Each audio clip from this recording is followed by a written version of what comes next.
to come out of the grave. Satan is a deceiver. I would like you to hear me.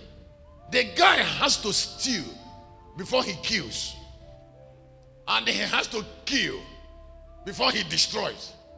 That is the 3 steps. Number 1, he steals.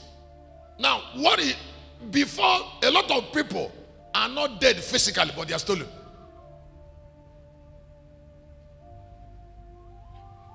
Let me say again. I said so many people are not, but they are already stolen. The thief has stolen them. Now, some people are not yet destroyed, but they are dead in the grave. What is called destruction is when a man who is not meant to die is in the grave because of ignorance.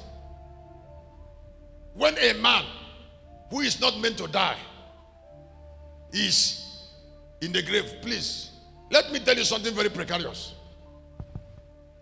There is no way the trap of shame will end in people who have not developed certain consciousness.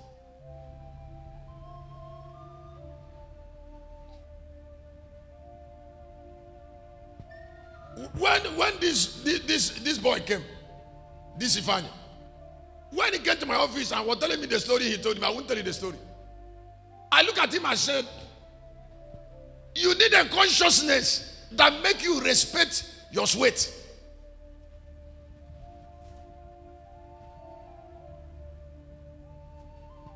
Some of us don't have it yet. You need a consciousness that make you respect your sweat.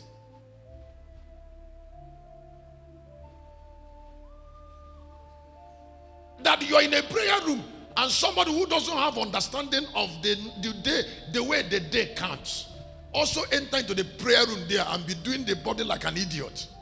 You need to make that person know that you know how days count and how hours make up a day.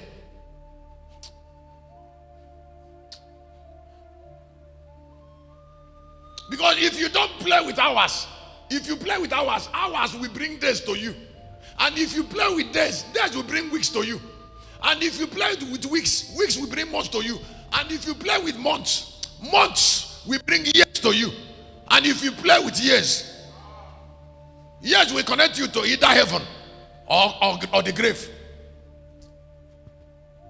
So somebody who comes to you who knows that it is hours that introduce, that it is minutes that introduce, second that introduce minutes, and minutes introduce hours, and hours introduce the day, and the day introduce the week, and the week introduce the month, and the month introduce the year, and then the year introduces to destiny.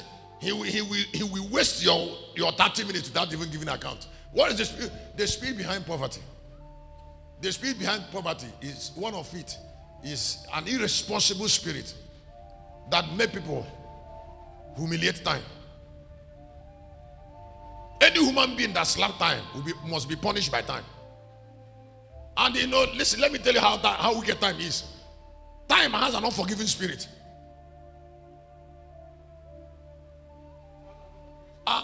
Time can keep malice. Listen, when time wants to punish you, he will never forgive.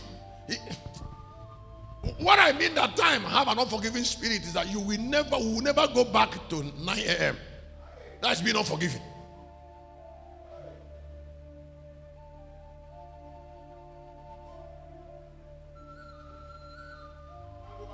We can't go back to 9 a.m. That means if you have wasted your 9 a.m., time will never forgive you. Because it does not give you a second chance. Forgiveness is that you offended your friend and he came back and said, Abi, I'm sorry about what I did. He said, but why did you do it? He said, I'm sorry now, I'm sorry. He said, okay. He had forgiven you, so two of you become friends. If time does not forgive you, because he will not bring back 10 a.m.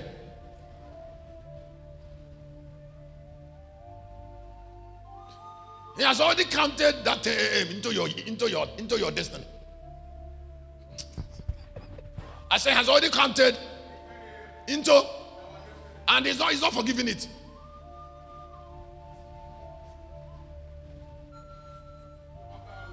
There's no prayer. The prayer is in the past. How do you pray about past? It has passed.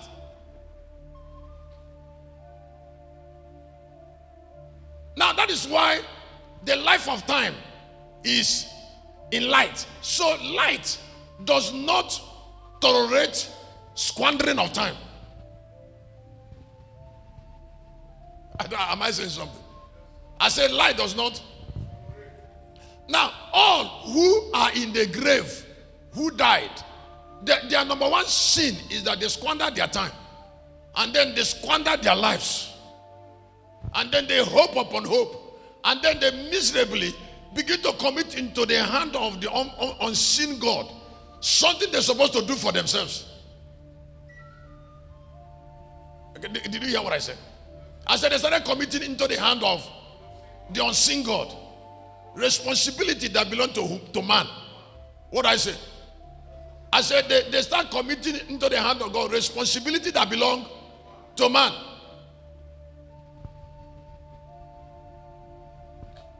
And then God does not take responsibility. So they fall back to themselves. What I say they do? And they will fall back to themselves. And before they fall back to themselves, time has been squandered. So today, I'm sharing on that a lot of people who are in the grave are not dead. That is why the Bible said in the Thessalonians, chapter 4, Thessalonians 4, he said the dead in Christ shall rise first. They are not dead there. If they are dead there, they will rise. They are there waiting. I said they are there waiting. They are there waiting for when a trumpet will blow. And the trumpet that is blowing is the trumpet of a revelation that they ignored when they were alive. Or trumpet of secrets that they don't know. So they are, the Bible called them, it said those who are sleeping in the dust of the earth. So the best word for them is that they are sleeping.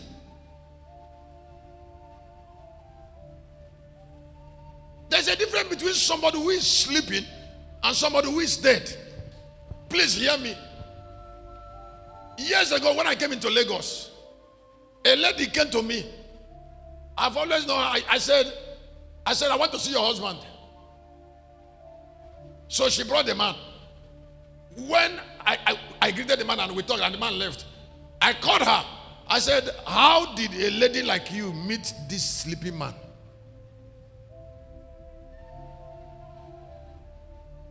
So she said, Shepherd, what do you mean sleeping? I said, you married a man who is sleeping. I said, throughout that time we were here talking together, that man was asleep.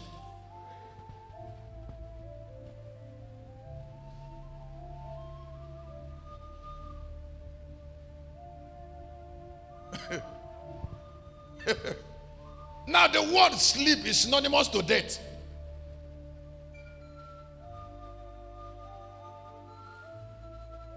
And so a man who is standing up and is sleeping, how can he rule? He's already defeated. That means the sense organs are wounded. The what? The sense organs are already wounded and then subjected to bondage. So he can't listen very well.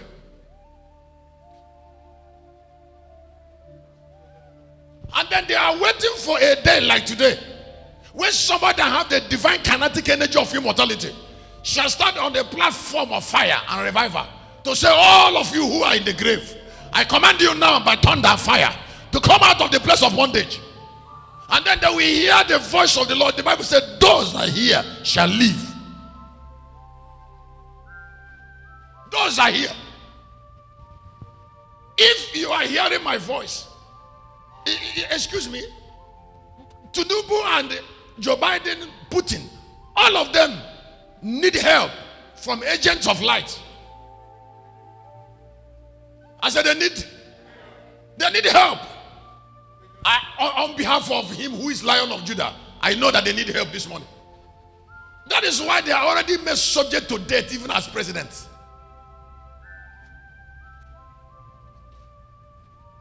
And they say we should respect them. How can I respect somebody who is made smaller than Satan? And Satan is afraid of me.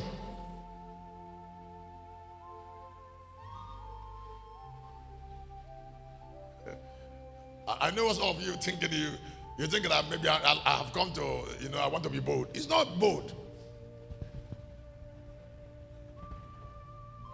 Not bold. It's just the truth. Okay. Give me 2 more minutes on this. Walking away from Satan and evil. That's my course number 4. Walk away from Satan and evil. Or walk away from evil and Satan. Let me ask you to listen. You can end up a problem through choice. You can make a choice against whatever you hate. Let me ask you to listen again. I say you can willingly make a choice. Make a choice against whatever you hate. Now, after you made a choice, then walk away.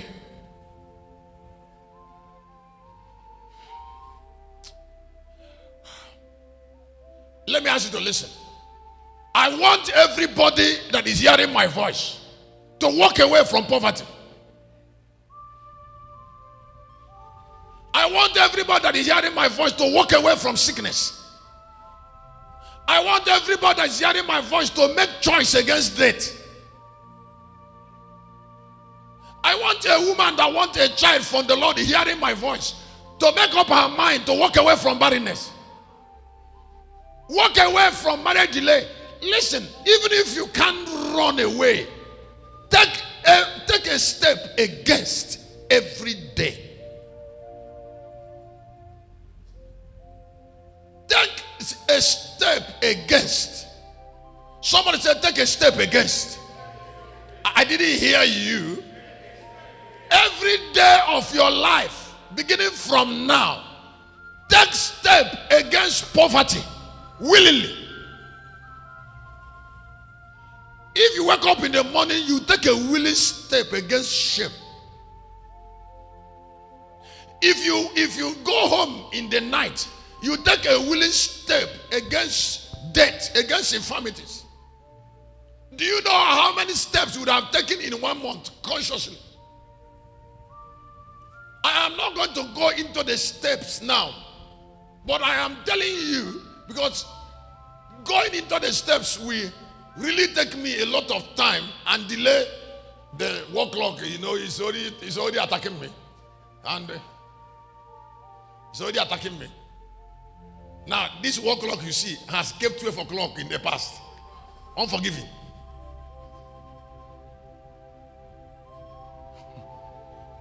I say has kept, and it's not ready to forgive us.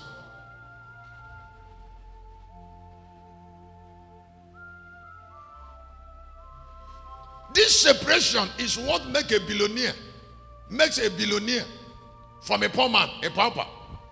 Because all who are rich, while they were walking away from poverty, they walked away from the poor. I said, while they were walking away, they also walked away from the poor. You see, because what makes a man poor is that